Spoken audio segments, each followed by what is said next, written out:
see you there. But welcome, and thank you for joining me for my ASMR video today. So today, I'll be talking about a topic I'm very passionate about, movies. I am going to be going through my DVD and BluRay collection. So, sit down, relax, close your eyes or don't. Or also don't relax, do what you want, but you can relax. So, starting off, I have one of, if not my all-time favorite piece of media of all time,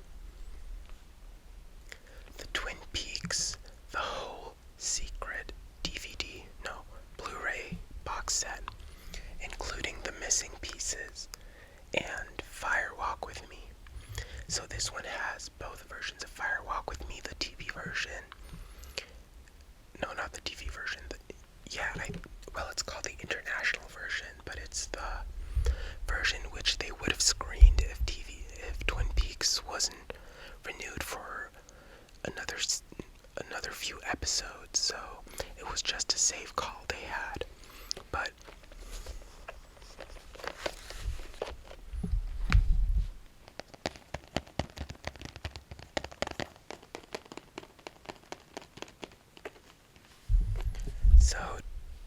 I don't know if you see it, but up here I have a framed photo of Laura Palmer, because Laura Palmer suffered more than Jesus. Don't get mad, it's a Letterboxd reference. So, the thing is, I love Twin Peaks more than anything. My favorite piece of media of all time, David Lynch, is a mastermind, or a very, very sick man. And yeah, this is my favorite edition of Twin Peaks. This is the second edition I bought. The first edition of Twin Peaks I bought on physical media was the gold set of Twin Peaks, the definitive gold box edition. So this one doesn't have Fire Walk with Me, but it does have the first 2 seasons of Twin Peaks, and it has some missing pieces and deleted scenes, a few interviews, which were really cool. I watched the interview, and it also has the scanned trading cards of Twin Peaks. So if you wanted to, you could look through those, and those are really cool. I did a post like that once where they leaked the whole recipe for the cherry pie on the trading card for the cherry pie. So that was really cool. And they also have the character cards. Dale Cooper, Sheriff Truman, 2 of my favorites, like birthday, profession, all of that, like normal trading cards, but they're really cool. They also have places, and they have the map on here too. They have and one of my favorite skits of all time, the Saturday Night Live skit with Kyle MacLachlan, where he spoils Twin Peaks and gets a call from David Lynch, which is really funny. And the music video for Falling, which is the song Julie Cruz did over Angelo Badalamenti's instrumentals for the movie. Not the movie, for the series. So, staying in the same vein of Twin Peaks, we've got the limited event series, which is season 3 of Twin Peaks, the most confusing piece of media to normal people, which there is. So, I also really love this season. It left me with so many more questions than answers. It's a slipcover. It's Laura Palmer in the orb, and the slipcover is exactly the same. It's exactly the same, but it has every episode on there. I don't think they have extra behind the scenes footage. Well, they do have behind the scenes footage, but nothing like no big revelations like the gold set and the DVD set. But watch Twin Peaks if you want to immerse yourself in the world, in the Lynchian, mind-boggling, mindfuck of a world. Next of all, we've got my former favorite movie of all time, The Virgin Suicides. Now, the covers here are German, since I've got most of them, not the Twin Peaks. I bought all Twin Peaks new, but some of them I'll be showing I've bought from vintage stores or flea markets here in Germany. So this is Sofia Coppola's The Virgin Suicides. And this was actually Sofia Coppola's first movie. Yeah, it was her first movie adapted from the Jeffrey Eugenides book. And I don't know, it seems funny or insensitive. Thus, the razor blade down there that says soundtrack by Air, which I have the soundtrack. I have the whole soundtrack on vinyl, and Air did a really good job. So this is also a slipcover. Hold up. And it's the normal DVD cover. Yeah, by Sofia Coppola, Kirsten Dunst, Kathleen Turner, Josh something, Kirsten Dunst, and also, oh, what was her name?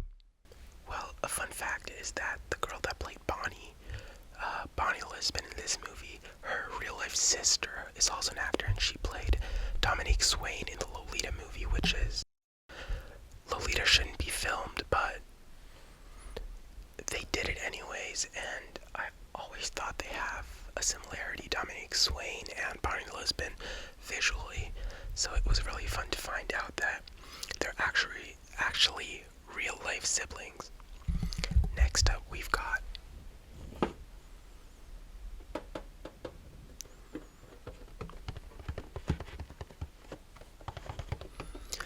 tin box edition of Elvira, Mistress of the Dark, Cassandra Peterson's Elvira, which is probably my favorite character of all time. Well, Elvira, if you know, is a personality or a character which was already established well before the movie. Okay, so we're having a bit of technical difficulties, but I was just talking about the tin box edition of Elvira, Mistress of the Dark, which I love her. And what's in this edition? We've got, in this edition, we've got, wait, how does it open even? Oh, right here. We've got the movie. We've got a lot of behind the scenes. It's this wrap. And I don't think there's more, is there? Hold up, let me just...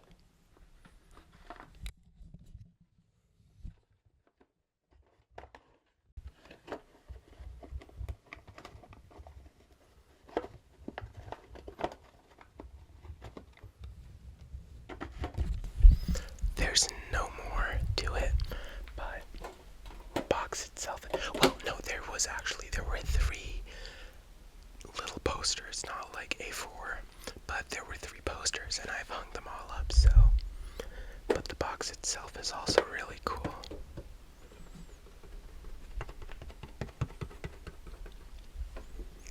Next up, we've probably got my most expensive physical media, or edition of physical media, is also my former favorite movie, Donnie Darko.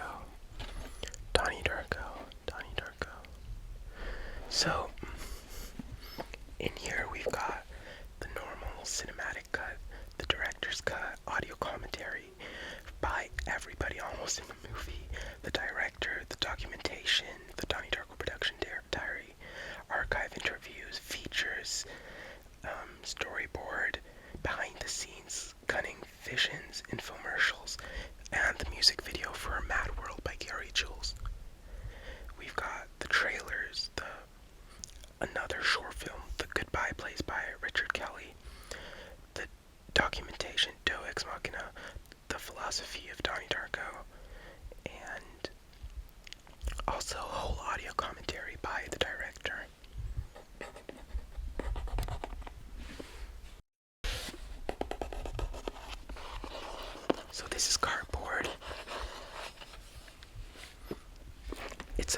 really sorry.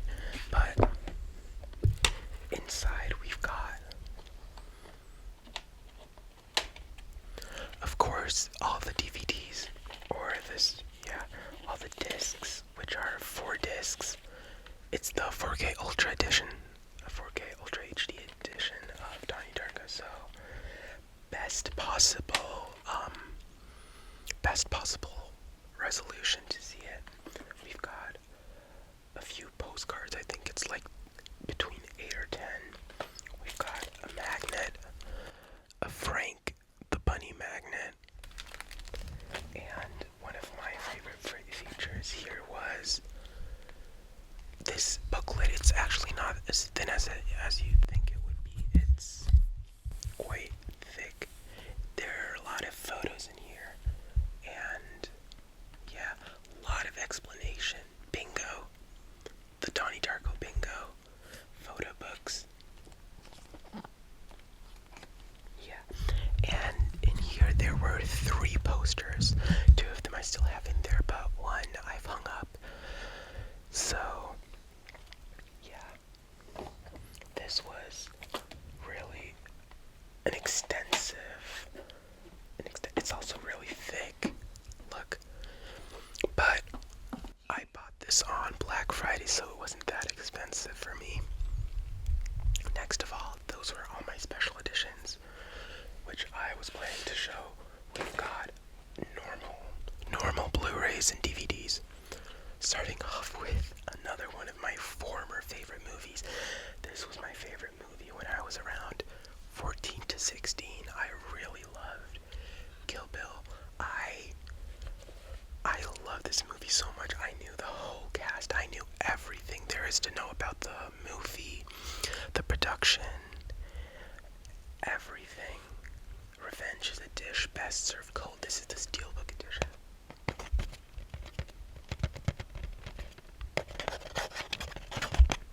The Steelbook edition of Volume 1 and 2, which were meant to be one movie, but because of timing issues, they cut it into 2 movies, and there was meant to be a whole other scene with Coco Yubari's sister, which is still in the script. Read the script if you want to know. I read the whole script. I'm such a nerd. But it was really fun. I watched this movie religiously for a long, long time. Now, a movie I wanted to see in cinemas but couldn't. Everything, Everywhere, All at Once. You Were Blinded like this. Everything, Everywhere, All at Once. This is a really fun movie. Michelle Yeoh put in the performance of her life. Everyone put in the performance of their lives. Jamie Lee Curtis was in there. And I love this movie so much. It's so silly. It has everything I like to see in a movie. It has action, quirkiness, over-the-top violence. I don't want to say violence, but definitely inspired by old kung fu movies. The moves, the way they jump away every time they get the smallest of hits. Yeah. Next up, we've got John Waters' Hairspray. I saw this at a yard sale, and I wasn't really convinced because I watched John Travolta's Hairspray. I found it really fun, but it's just this vibe. I love John Waters movies and John Waters' campiness. I'd say it's unmatched in his style, his personal style. So, yeah, I love Hairspray. It's a comedy. Every John Waters movies is a comedy to a certain extent. Not to a certain extent, it's a comedy the whole way through, which also has a story sometimes. Next up, we've got a movie I've been obsessed with.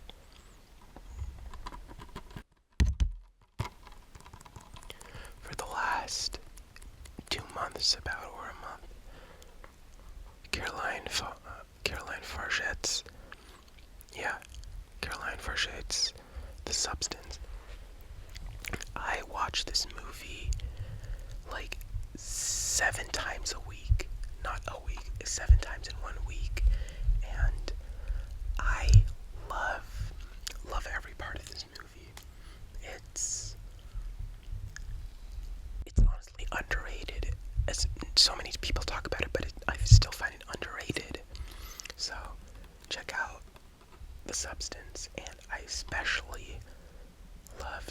especially, but I also liked or loved the last half hour, and people say that's where the movie got lost for them, but I think you need to see it from finish to end to really get the whole picture, because it really does paint the full picture. Next up, we've got two of the On Topic films. If you know me or know my channel, how much I talk about David Lynch, this is Lost Highway.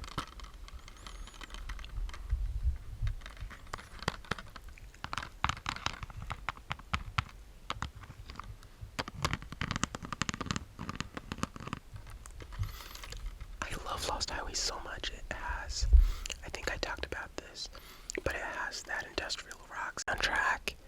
It has that, it has the cinematography, it has the colors, especially the Manson scene in the middle, or like 3/4 into the movie, with where the main dude, I won't spoil anything because you really need to see it, but the headache, and then when Rammstein plays, oh my god, that was a vibe I think is unmatched in all of cinema. Next up, we've got probably one of my favorite pieces of media, of unlinear storytelling. The closest I've ever gotten to solve this was a map on Reddit about the timelines. So, Inland Empire with Laura Dern. If you want to see a stellar performance, check out Laura Dern in Inland Empire. That was my impression of David Lynch with his cow outside of, I don't know, outside of where he was, but with that large poster and the cow where he just sat in a director's chair. I love that man so much. And honestly, I couldn't tell you what it's really about. I think I'm closer to understanding it than most people because I've seen it like 10 times. But check out the Reddit map. I think I'll try to link it down below. But it's really helped me personally. Yeah. So, next up, we've got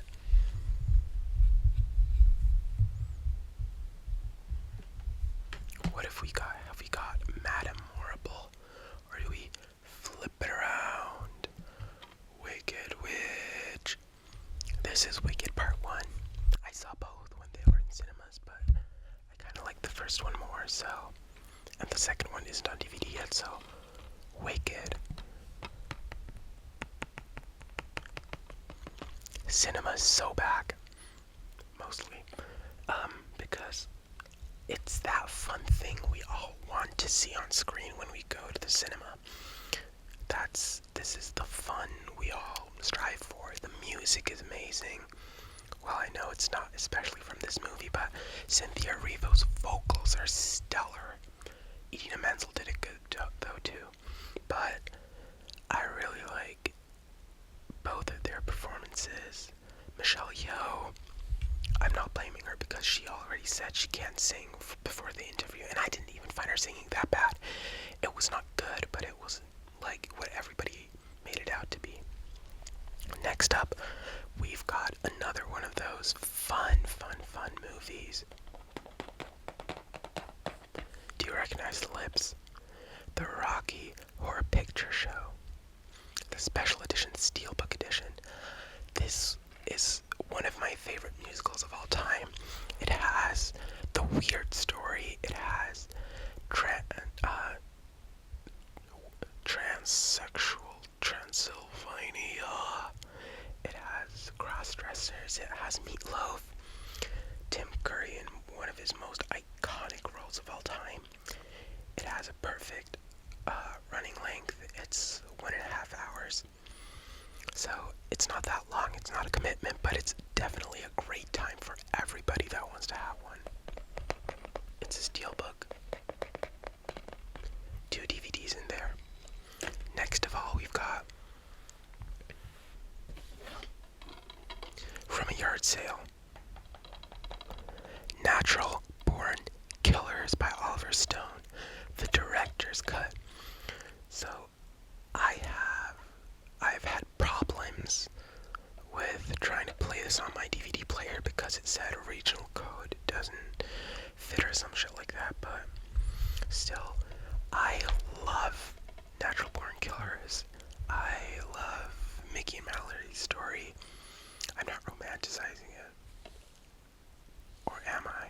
But definitely the colors.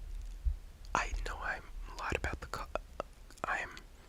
the colors a lot, but the colors is really what makes it for me. The green, red, blue at the end of the movie is amazing.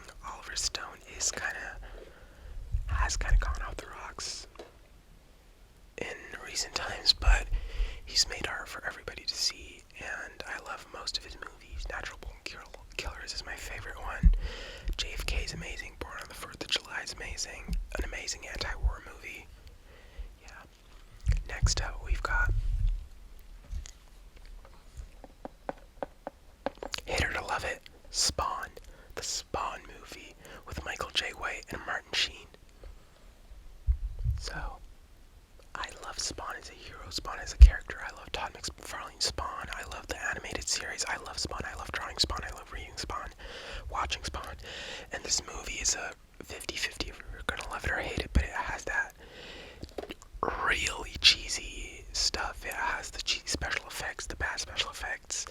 It has the Violator.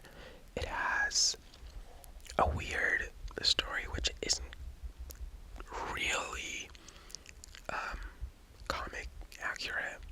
Well, in retrospect, they did. I'm not gonna spoil it, but yeah, it's my favorite bad movie. I like to say that about Spawn. My favorite bad movie. Next of all, we've got probably the most soul-crushing movie I've ever watched. Requiem for a Dream. I watched this, and I was, at the end of it, I was like, and Lux Eterna by Clint Mansell started playing, and I knew I was done for. Because the ending scene, I literally get shivers thinking about it.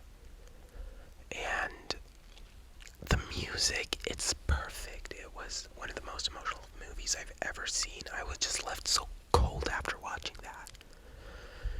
Yeah. Anyways, another one of my favorite, like Spawn, love the character, love the art style, The Crow, and also love the movie, but this is a goth classic for me. Brendan Lee gave the performance of his life. Okay, that was bad wording. Oh no, I feel bad, but it was amazing. The set design, the costume design, the story, the acting. I went as Eric Draven 2 years consecutively as The Crow. It looked shit both times, but I tried. Yeah, I love it. Please watch The Crow. I need more people to talk about The Crow. Staying by The Crow, we've got The Crow City of Angels, or The Crow Part 2, which does have like 2 fun moments, but is nowhere near the iconicness of the first Crow movie.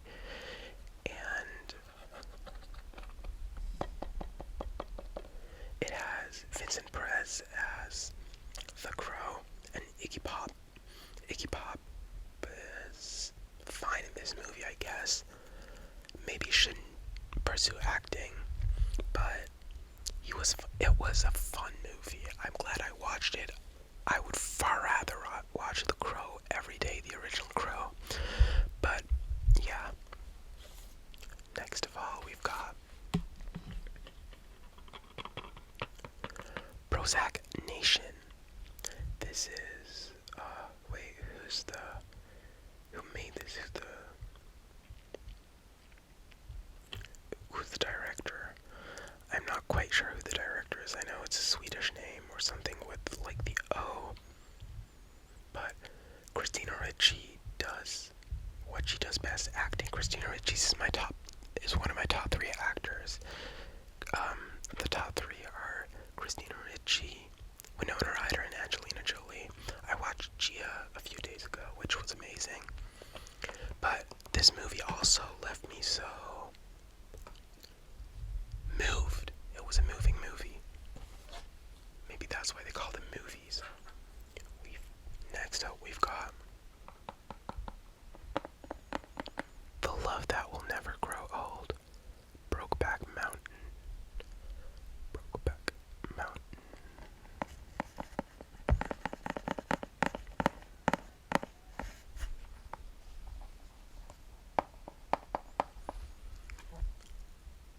Also, I just pop this in when I don't want to have a good day. What else is there to say? It's an amazing movie. It's a stellar movie. I love this movie so much. What can I say? It's a gay classic, a homosexual classic. I'm a homosexual. Please watch, But I'm a Cheerleader. I don't have that, but I love that movie. And for our last two movies, we've got two Coppola movies, starting off with Lost in Translation. Lost in Translation was a really beautiful movie. I loved every part of this. I loved the story was there, but who's watching Lost in Translation because of the story? The directing was amazing, the acting was amazing, the framing was amazing, the colors were amazing. Yeah, the colors, get over yourself. And amazing movie. Probably my second favorite Coppola movie, or third favorite, because it's Virgin Suicides, Priscilla, and then Lost in Translation. My fourth favorite Coppola movie is, or Bling Ring is also up there, but Marie Antoinette. I love this movie. It just captures the whole vibe of Marie Antoinette so well. Let them eat cake. I would never say that. It's an amazing movie. It really is. So, thank you for watching this video. Thank you for letting me yap about what I'm passionate about. Thank you for being here. I love every single one of you.